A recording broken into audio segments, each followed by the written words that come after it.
Good morning सभी को और स्वागत है आप सभी का एक नए वीडियो में। तो आज है हमारे डिप्लीशन स्टेज का डे 1, जहाँ पर हम हमारे बॉडी को एक डिप्लीशन स्टेज में डालेंगे, जहाँ पर हम हमारे कार्ब्स को थोड़ा सा कम करेंगे और कल के दिन पर और थोड़ा कम करके संडे मॉर्निंग से अपने कार्ब्स को लोड करना शुरू कर देंगे। तो ऑलमोस्ट डिप्लीशन स्टेज के दो टाइप्स होते हैं। नंबर 1 फ्रंट लोडिंग और दूसरा होता है बैक लोडिंग। तो बैक लोडिंग और फ्रंट लोडिंग के बारे में थोड़ा सा जान लेते हैं। तो बैक लोडिंग में यूजुअली हम शो डे के दिन या फिर एक फोटोशूट के दिन से 2-3 दिन पहले अपने कार्ब्स को कम करना शुरू कर देते हैं।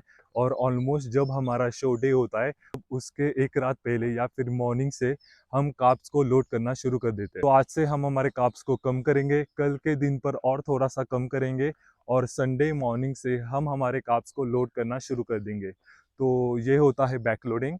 और फ्रंट लोडिंग की बात करें तो जब हमारा body fat percentage almost single digit में होता है, तब हम एक वीक पहले ही हमारे बॉडी में कार्ब्स को लोड करना शुरू कर देते हैं और एक डे ऑफ लेकर फिर 2 दिन फिर कार्ब्स को लोड करते हैं।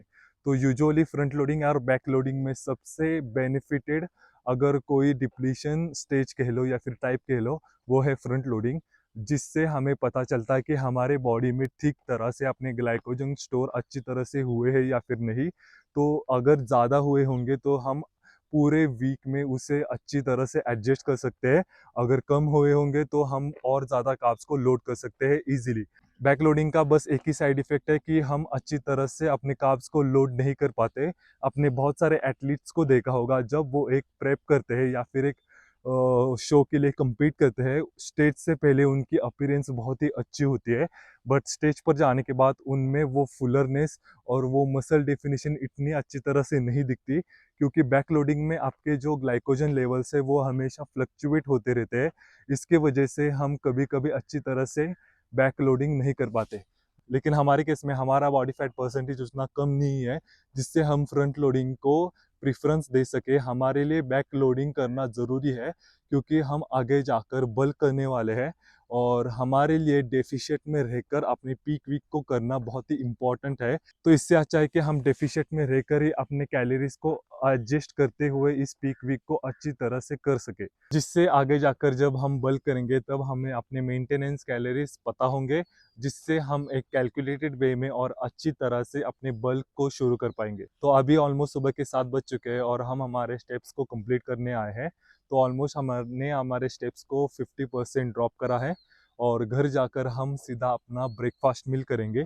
तो आज के दिन का जो कार्बोहाइड्रेट इंटेक है वो ऑलमोस्ट 90 ग्राम्स है। तो ऑलमोस्ट मैंने अपने आखिरी कैलोरीज, जो हमारे कट में आखिरी कैलोरीज थे, वो जहाँ पर मैं 155 ग्राम्स ऑफ कार्ब्स को कंज्यूम कर रहा था, तो कल रात हमने हमारे कार्ब्स को थोड़ा सा ड्रॉप करा है और कल हम और ड्रॉप करेंगे, जिससे जब हम कार्ब्स को लोड करना शुरू कर देंगे तो वो अच्छी तरह से अपने ग्लाइकोजन्स को स्टोर करना शुरू कर देंगे।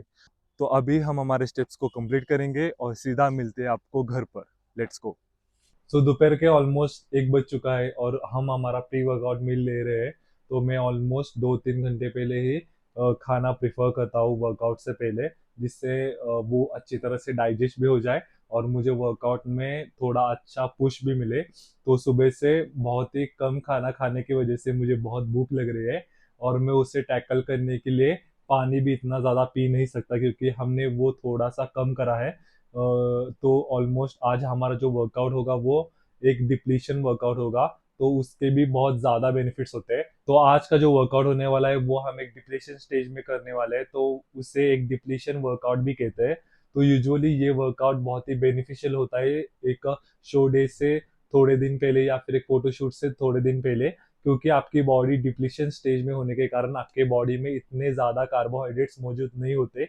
इसकी वजह से आपकी बॉडी फैट को एज अ फ्यूल यूज करना शुरू कर देती है और उसके वजह से हम थोड़ा एडिशनल फैट लूज करना शुरू कर देते हैं और हमारे जो मसल्स है उसमें थोड़ी सी ज़्यादा शार्पनेस आ जाती है।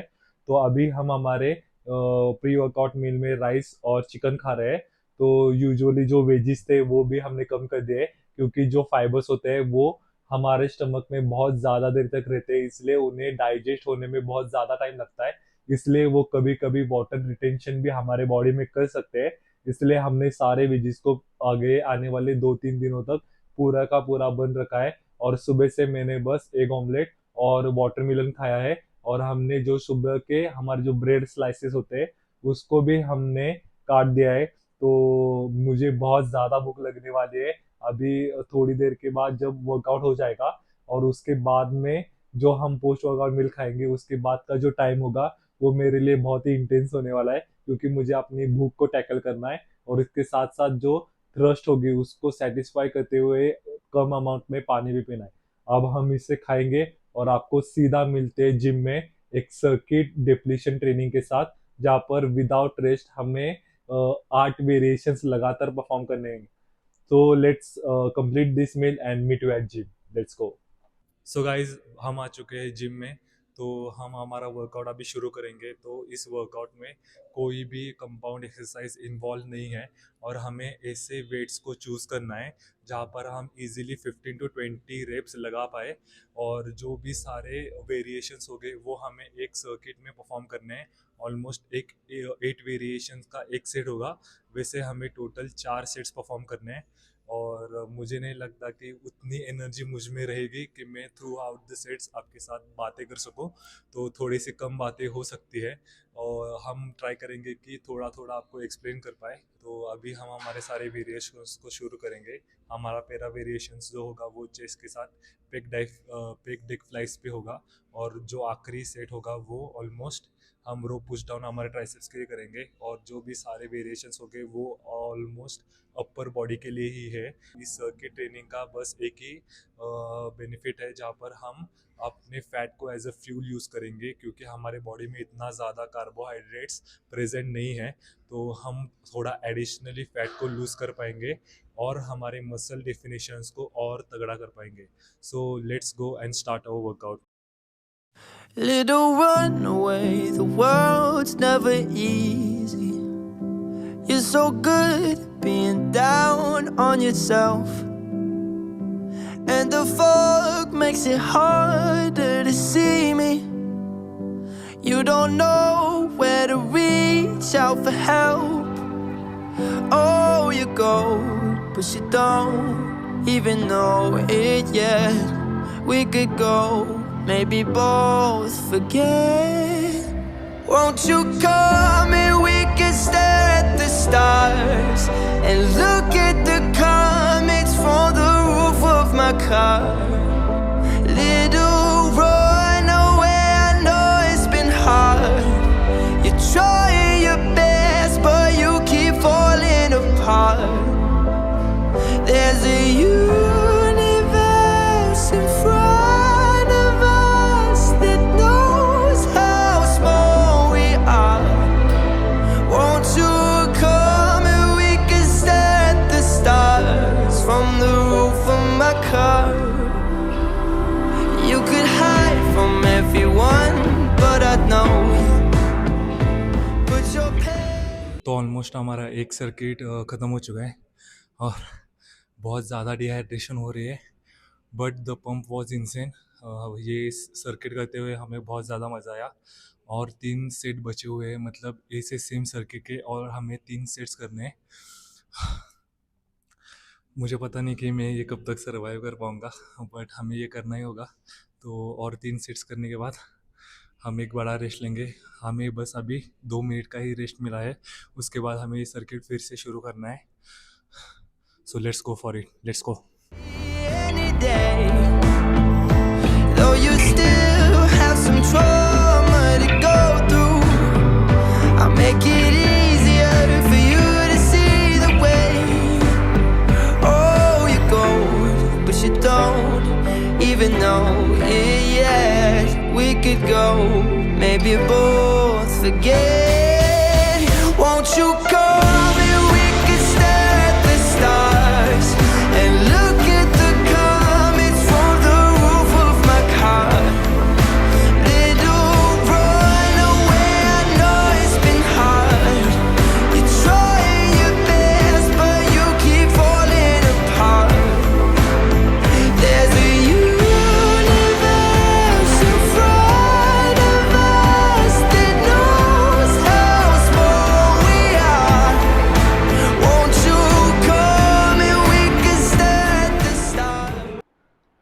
सो we are done with our circuit 1 के कंपैरिजन में सर्किट 2 बहुत ही इंटेंस और मसल कॉन्ट्रैक्शन जो था वो बहुत ही अच्छा था और बहुत ही ज़्यादा इंटेंसिटी के साथ मैंने सर्किट 2 को ख़त्म किया। सर्किट 1 में हमने हर वेरिएशंस के 20-20 रेपिटेशंस लगाए, बट सर्किट 2 में हम इतने ज़्यादा रेपिटेशंस नहीं लगा पाए, but the intensity and the contraction was insane as compare to circuit 1। तो अभी और 2 सर्किट बचे हैं, तो अब हम उसे कंप्लीट करेंगे और हम सेम वेट्स के साथ ही 15 रेपिटेशंस लगाने की कोशिश करेंगे। सो let's go for it, not done yet, let's go. From the roof of my car.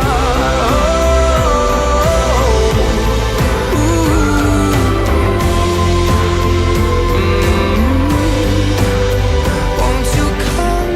We could stare at the stars and look at the comets from the roof of my car. Little runaway, I know it's been hard. You're trying your best, but you keep falling apart. Lay your problems right here, let them all disappear from the roof of my car.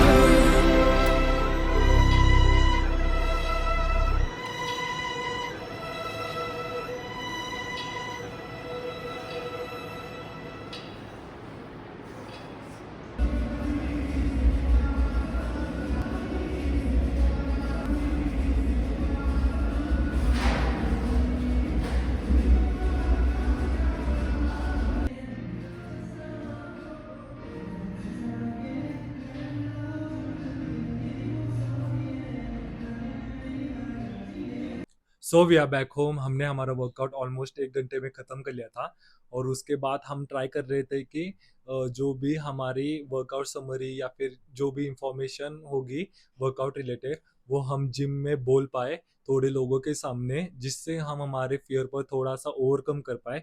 But हमने वो successfully complete कर लिया था। But scene क्या हुआ कि मैं अपना माइक ऑन करना भूल गया था, जो मैं हमेशा से भूलता हूँ। जब भी मैं कुछ अच्छा कंटेंट रिकॉर्ड करता हूँ, मैं अपना माइक ऑन करना हमेशा भूल जाता हूँ। और जब मैंने घर पे आकर उस वीडियो को देखा, तब वो वीडियो बहुत अच्छी तरह से शूट हुआ था, बट उसमें ऑडियो ही नहीं था। तो अभी हम फिर से वो कंटेंट रिकॉर्ड कर रहे हैं। तो ऑलमोस्ट 1 घंटे में हमने हमारा वर्कआउट कंप्लीट कर लिया था। जो सर्किट 1 था, वहाँ पर हमने रेपिटेशंस पर बहुत अच्छी तरह से परफॉर्म करे थे। बट जैसे-जैसे आगे सर्किट बढ़ता गया सेकंड और थर्ड में, हमारे रेपिटेशंस ऑलमोस्ट 15 टू 12 आ चुके थे और उसके बाद फोर्थ सर्किट में हम में इतनी एनर्जी ही नहीं बची थी। फिर भी थोड़ी-सी मेंटली प्रिपेयर होने के कारण हमने वो सर्किट कंप्लीट करा। आखिरी के सेट्स में बहुत ही ज़्यादा इंटेंसिटी और बहुत ही ज़्यादा मसल कॉन्ट्रैक्शन हो रहा था, इसलिए थोड़ा मज़ा भी ज़्यादा आ रहा था। इसलिए हमने फोर्थ सर्किट को उस मज़े के साथ कंप्लीट करा। सो अभी हम हमारा पोस्ट वर्कआउट मील ऑलमोस्ट 1-2 घंटे के बाद खाएँगे, क्योंकि अगर मैंने अपने पोस्ट वर्कआउट मील को अभी खाया, तो मुझे पता है कि ऑलमोस्ट वो डाइजेस्ट होने के बाद मुझे बहुत ज़्यादा भूख लगने वाली है, इसलिए हम उसको थोड़ा-सा अवॉइड करेंगे। अभी हम थोड़ी-सी पढ़ाई करेंगे, जिससे हमारा माइंड थोड़ा-सा डिस्ट्रैक्ट रहे और हमें थोड़ी-सी भूख जो अभी लग रही है, वो चली जाए और बाद में ऑलमोस्ट 6-7 बजे हम अपने मील को कंज़्यूम करें, जिससे ऑलमोस्ट 8-9 बजे तक हम उन भूख को 1-2 घंटे के लिए सप्रेस करके अपने फिर सोने जा सकते हैं ईज़िली, और कोई भी हम चीट बीच में नहीं कर पाएँगे और अपने शूट डे पर हमें अपना बेस्ट देना है, इस मोटिवेशन के साथ चलेंगे। सो आज के लिए बस इतना ही। आज का वीडियो यहीं पर ही ख़त्म करते हैं। अगर आपको ये वीडियो पसंद आया होगा तो प्लीज़ लाइक करना, अपने दोस्तों के साथ शेयर करना। कोई भी आपको वीडियो रिलेटेड इम्प्रूवमेंट सजेस्ट करने हैं तो कमेंट में ज़रूर बताना, मैं उन पर काम ज़रूर करूँगा। और अगर आप चैनल पर नए हो तो सब्सक्राइब ज़रूर करना। सो मिलते हैं आपको एक नए वीडियो में, तब तक के लिए keep watching and keep flexing. Bye.